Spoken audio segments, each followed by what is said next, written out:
Greetings. Welcome to Dr. English's Book Lovers Book Club. I'm Dr. English and I teach English. This week I'm going to review Speak by Laurie Halse Anderson. This is not the graphic novel. This is just the novel. And I read this back when I was teaching high school. So it's been over, 12, 15 years. And so I reread it. And I still like the way that Laurie Halse Anderson writes this book, and that she doesn't give away everything. You just know that that something has happened. And she's she says I am outcast. And not unlike anybody who might be a freshman and went to a party and called the police, she's going to be outcast because nobody likes a narc, as they used to say. And so, and I'm talking about, my own experience in high school back in the 70s. That's what we called, someone who would call the police when there's a party as a narc. Um, and so I think one of the things I really appreciate about this, although it makes me sad, is that she can't stand her English teacher, and calls her hair woman. And, she has principal. The way she names and labels teachers is kind of, as someone who taught high school, you could take yourself too seriously, but I don't take myself too seriously. And I just think it's hilarious. And so I really appreciate that, but I still feel bad that she's not a fan of her English teacher. And that really kind of, I guess as an English teacher, you're just a little bit, wow, that's really gutsy if you're a writer. But I think that she really does a really good job of revealing to us, what a student who has been through trauma might look like. I think that is something that if you are paying attention, you would be paying attention to some of the behaviors that Melinda has throughout this novel.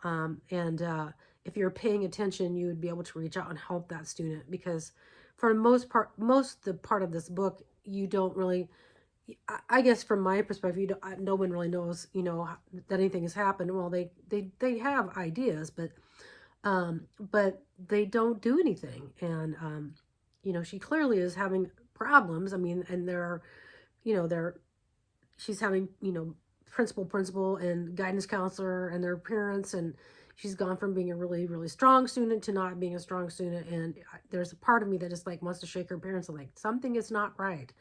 And so, those things don't just happen by accident. But I just think she does a really good job of like building up to like, the climax of this story in a way that is, quite subtle. But she also talks a lot, she really does a good job of helping us see a student who has been traumatized, and how she writes the book and the perspective of Melinda as she's trying to come to terms with what has happened to her, but yet we don't actually know what happens until almost to the end of the book. And then you have this moment that in the closet that is just like terrifying as you're reading it, because you're just like, oh my God, get out of there. And so, but I think the other thing she does well is and I don't think that high school has changed all that much. Like her description of the cliques, and going into high school for the first time and having have this experience where everybody hates her and they don't have all the story. And so and she's terrified to tell the story. She's full of fear, and it's really legitimate fear. And so I think we have students all the time that have these kinds of fears and have these stories, and are treated so poorly. And maybe we've gotten better in 20 years. I don't know. I'm substitute teaching now, but it's been a while since I've been in my own classroom as far as high school classroom, obviously not college classroom. Um, but I was training teachers to be, students to be high school English teachers. And so I just think this is one book that I think all, English teachers should read, because I think it helps them to kind of understand, there are so many things happening in her description of Melinda that you as a teacher could pay attention to have an idea of what's going on. The other thing I really love is how she developed the relationship with art, because I'm someone who loves art.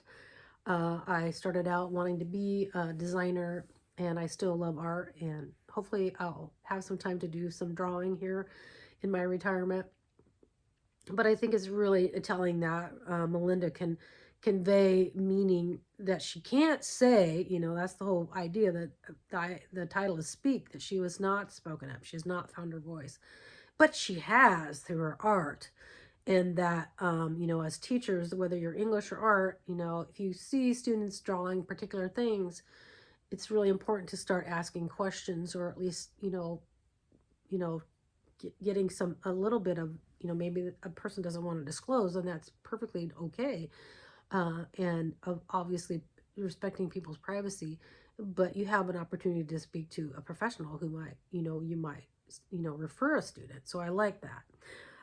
But I love that she's drawing this tree. And as someone who has drawn a tree or two in my life, I love how Melinda approaches that tree. And she has another piece of art that she works, and I just, every time I think about it, I see that and I try to imagine it. And in the graphic novel, you can probably get a better idea of that. So, I do recommend that you read the graphic novel too, because it's really, the images are wonderful and really well done. I'm going to read an excerpt from the chapter called Riding Shotgun, and it's about when she was going to go with her mom to the mall to go shop, and Mr. Freeman, the art teacher, pulls up, and so I'm going to read this excerpt because she's really struggling with facing this shopping trip with her mother.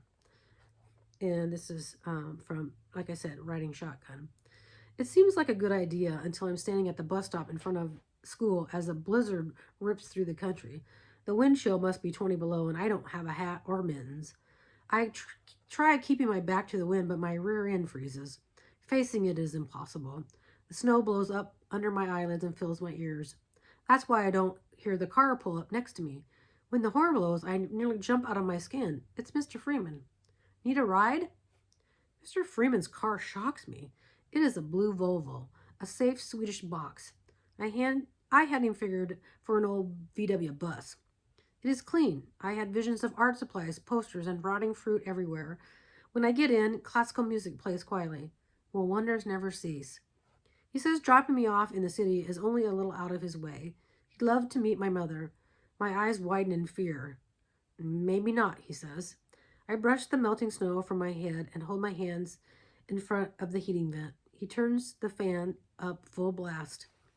As I thaw, I count the mileage markers on the side of the road, keeping an eye out for interesting roadkill.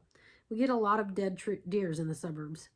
Sometimes poor people take the venison for their winter's meat, but most of the time, the carcasses rot until their skin hangs like ribbons over their bones.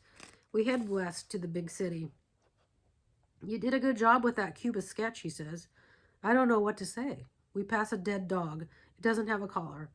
I'm seeing a lot of growth in your work. You are learning more than you know. Me, I don't know anything. My trees suck.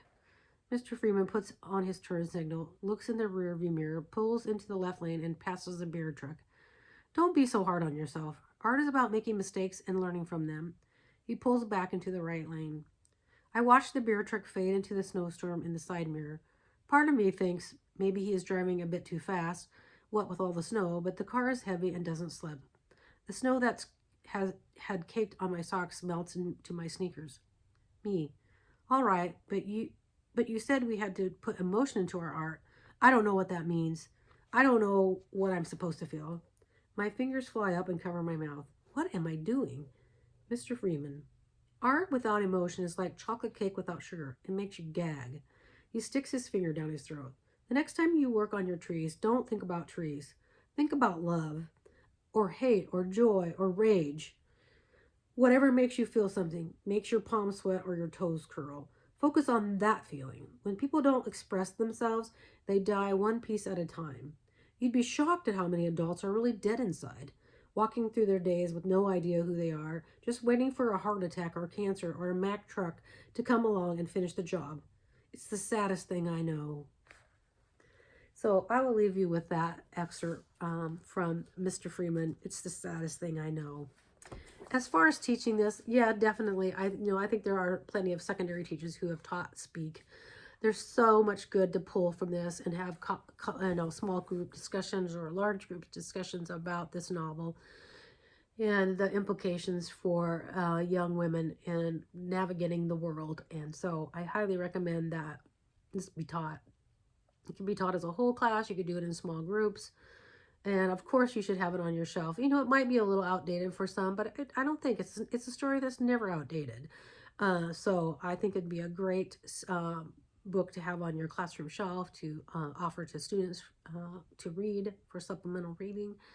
And like I said, I highly recommend the book and the graphic novel. I think you should, you know, if you have a chance to read both, I would definitely read both, and that would be a great study in your classroom too. So. Thank you for joining me. I'm excited that next week I'm going to do My Lady Jane, and then I'm going to start my responses to the rest of the Hunger Games. I've decided to go back and reread all of the Hunger Game series, and because of the new book that's come out. So, thank you for joining me. See you next time. Bye.